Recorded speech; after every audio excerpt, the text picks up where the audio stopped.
Aujourd'hui, j'aimerais qu'on voit ensemble et qu'on décortique ensemble ce mensonge international. We remain deeply concerned, in particular, by sustained presence of the Kinshasa-backed FDLR genocidal militia. Mais le Rwanda n'a aucune intention d'armer qui que ce soit pour attaquer la RDC parce que nous n'avons aucun intérêt d'attaquer les FDLR. Chers Burundais, chers Rwandais, chers Africains et chères communautés internationales, bonjour et bon après-midi. Bienvenue sur la chaîne Fleury Podcast TV. Devant vous, Fleury le Patriote, votre humble serviteur, votre humble analyste. Aujourd'hui, j'aimerais qu'on voit ensemble et qu'on décortique ensemble ce mensonge international. Vous voulez voir un pays maître menteur de la scène internationale? Tape le Rwanda. Vous voulez un vrai maître menteur de la scène internationale? Tapez Olivier Nduhungirehe. Olivier Nduhungirehe est le ministre actuel des Affaires étrangères du gouvernement rwandais. C'est lui que l'on voit mentir devant le Conseil de sécurité des Nations Unies. On le voit accuser la RDC, la République démocratique du Congo, d'avoir soutenu le FDLR dans toutes ses actions, dans tous ses actes. Bien, de l'autre côté, on voit un ambassadeur, donc c'est la guerre entre un ministre des Affaires étrangères et un ambassadeur du Rwanda auprès de la République démocratique du Congo. Il est ancien parce qu'aujourd'hui, il n'y a plus d'ambassade au Congo. C'est quoi l'histoire? On voit l'ambassadeur Vincent Karega qui, devant la télé, devant la communauté internationale, bien sûr, devant le peuple du monde entier, dire et affirmer que le Rwanda et la RDC sont en bonne relation. La diplomatie compte. La diplomatie oblige, bien sûr, mais ce sont ses propos, ce sont ses allégations. C'est bien sûr Vincent qui dit le Rwanda n'a aucune intention. Le Rwanda n'a aucune intention de former ou d'armer qui que ce soit pour pouvoir attaquer la FDLR sur le sol congolais parce que ce sont ses propos.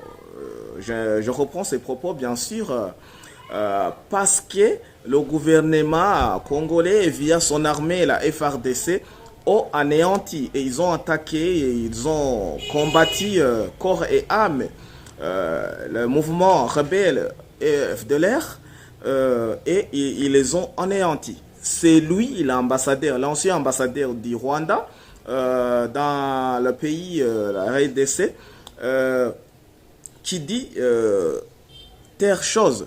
Mais le Rwanda n'a aucune intention d'armer qui que ce soit pour attaquer la RDC parce que nous n'avons aucun intérêt d'attaquer les FDLR aujourd'hui au moment où les FARDC les ont sérieusement attaqués et ils sont vraiment affaiblis, on en parle très peu.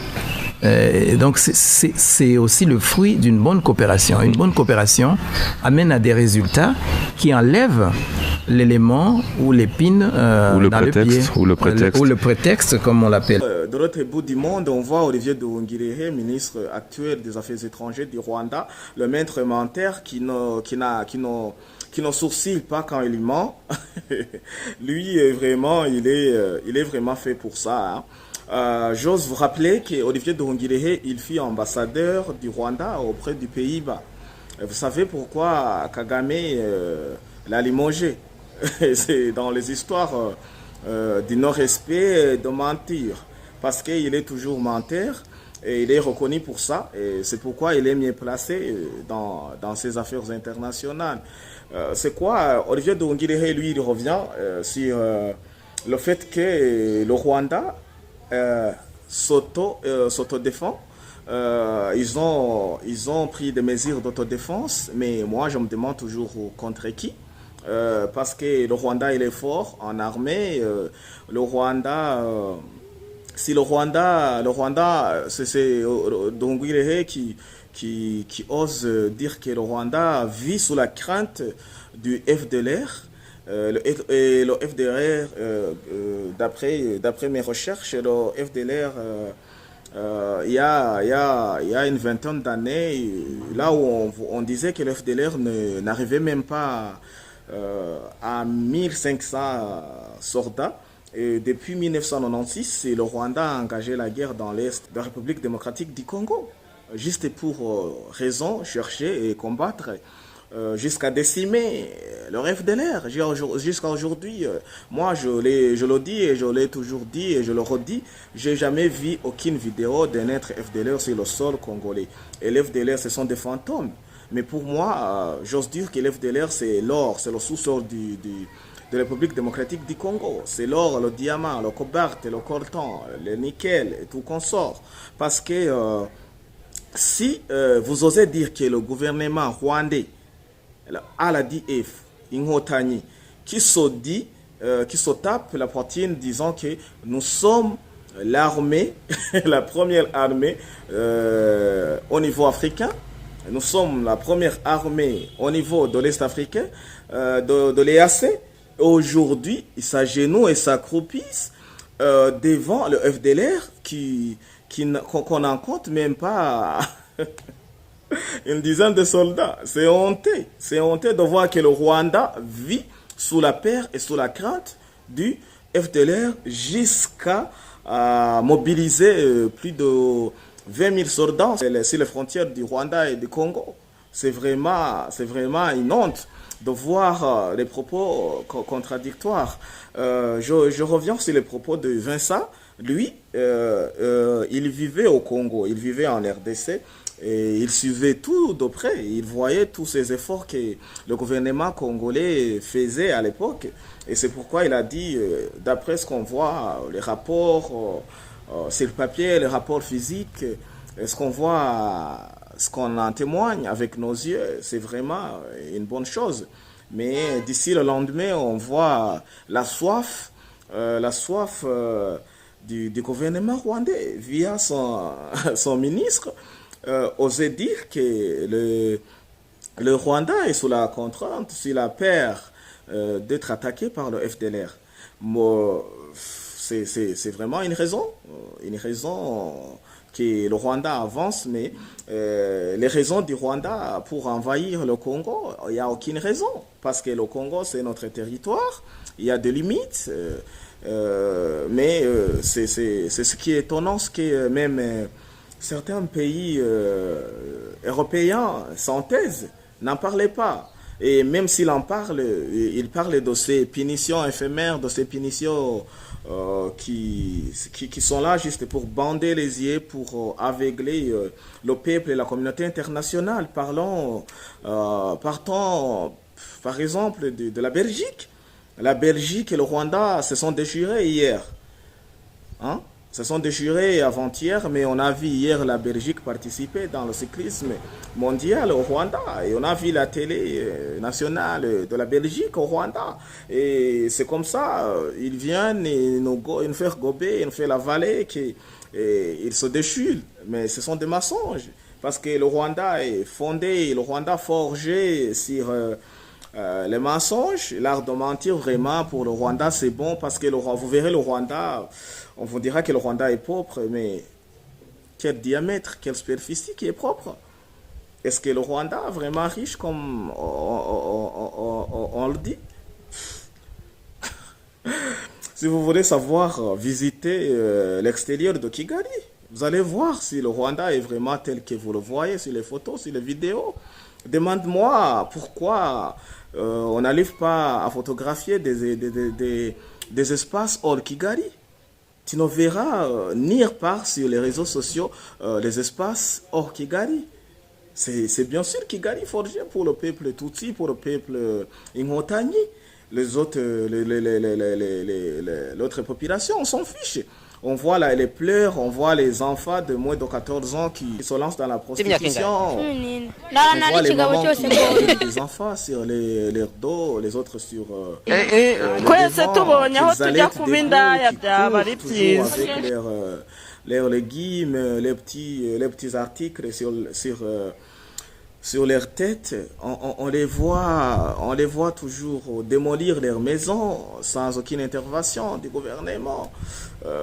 Donc, une chose claire, c'est que le gouvernement rwandais arrête de mentir que le FDLR attaque le Rwanda, avant, pour envahir le Congo, la RDC, ils disaient qu'ils vont là-bas dans l'est de la RDC pour défendre la population Tutsi, rwandophone. Et après avoir vu que les raisons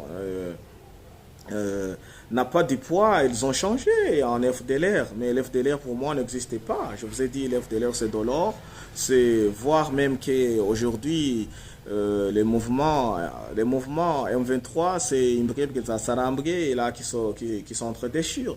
On a entendu parler que Sultan Makenga, le général Sultan Makenga, qui est à la tête du M23, commence à emprisonner. Il a emprisonné Biamungu avant qu'il meure. Il est allé jusqu'à emprisonner même son petit frère Ibrahim Makenga. Vous savez quel est le sort, pourquoi on les emprisonne tous? C'est parce qu'ils sont condamnés au vol de voitures, de motos, et aller les vendre en Ouganda. Les autres, ils sont condamnés par le fait de piller l'or. Hein?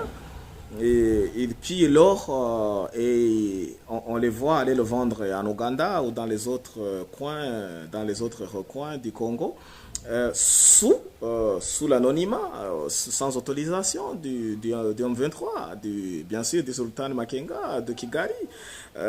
C'est pire vraiment de voir un tel gouvernement criminel, un gouvernement criminel qui n'a pas pitié, mais on entend aussi voir que ça va de loin. C'est pas seulement ce que l'on voit. On a le Rwanda avec tous ces occidentaux, tous ces gens qui le soutiennent, disent accusés d'avoir l'intention de décimer le peuple bantou dans l'est de l'Afrique, dans l'EAC. Pouvoir faire asseoir leur pouvoir nilotique. Donc, j'aimerais souligner que aussi le système de balkanisation bientôt va commencer dans l'est de la République démocratique du Congo.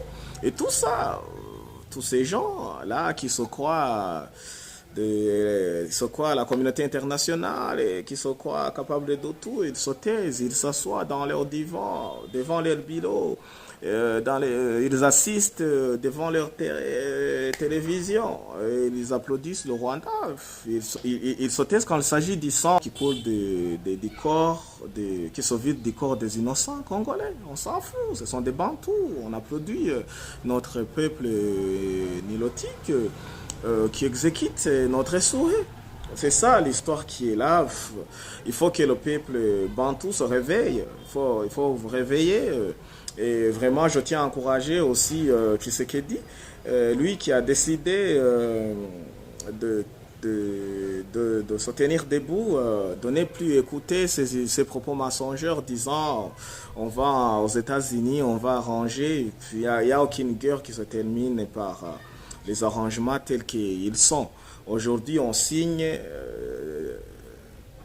Aujourd'hui, on signe et demain, on enfreint les règles. Ça, c'est franchement, c'est chose horrible. Alors, chers Burundais, chers Rwandais, chère communauté internationale, il faut que vous interveniez si c'est possible, parce que le peuple congolais en souffre et personne dit mot, sauf le Burundi qui est là sous la collaboration entre pays, et c'est vraiment une chose à applaudir. J'aimerais vraiment encourager le Burundi, l'armée burundaise, le gouvernement du Burundi pour avoir intervenu au moment opportun. Sinon, on ne sait pas, on en serait où? Aussi, on appelle le peuple rwandais et le gouvernement rwandais d'arrêter, même si c'est chose impossible, c'est mission impossible, parce que le gouvernement rwandais est fondé sur le pillage, le mensonge, la tuerie, les massacres. Ensuite, on fait que c'est des innocents. Alors, jusque-là, c'est vraiment une chose hontée. Voir le Rwanda qui commande même les compétitions internationales. Va voir, je vous ai déjà dit ça, j'ai déjà fait une émission en Kirundi, disant comment le Rwanda arrive à organiser toutes ces compétitions internationales au sein du Rwanda. Il commande, il s'agenouille devant le peuple blanc, d'où on a vu les jours passés le Rwanda dire ce sont ces blancs, ce sont ces peuples blancs, ce sont ces occidentaux qui nous font ceci et cela. Mais c'est après-demain qu'on voit Kagame qui prend des vols, qui dépense le budget du gouvernement rwandais pour aller s'agenouiller devant son même peuple qui dit du mauvais côté de lui. C'est de la politique, mais la politique aussi, il faut qu'il y ait une politique douce, une politique incluse pour tout le monde. Il faut qu'il n'y ait pas une population rwandaise qui en souffle et qui est notre population qui mange du pain. C'est pas ça ce qu'on appelle une bonne gouvernance. Et voir Olivier Nduhungirehe se battre sur la scène internationale contre son ambassadeur, l'ambassadeur du Rwanda, c'est vraiment une chose honteuse, vraiment, faut voir parce que faut voir jusqu'où peuvent aller vos mensonges parce qu'on est éveillé, on est conscient, on suit tout, c'est vraiment honteux. Mais mes chers amis, c'est par ici que je mets un point sur mes analyses d'aujourd'hui. Mais restez toujours branchés sur Fleury Podcast TV pour les autres émissions, soit en français, soit en kirundi, soit en autre langue.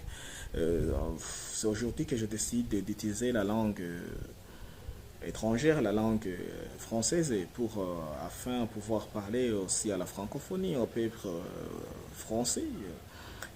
La population française, tout être vivant qui comprend la langue française, c'est vraiment un honneur pour moi de vous avoir comme téléspectateurs ou tous ces abonnés. Et je vous appelle aussi à partager le lien et à inviter d'autres gens à s'abonner pour qu'on puisse faire grandir notre chaîne Fleury Podcast TV. Je vous remercie.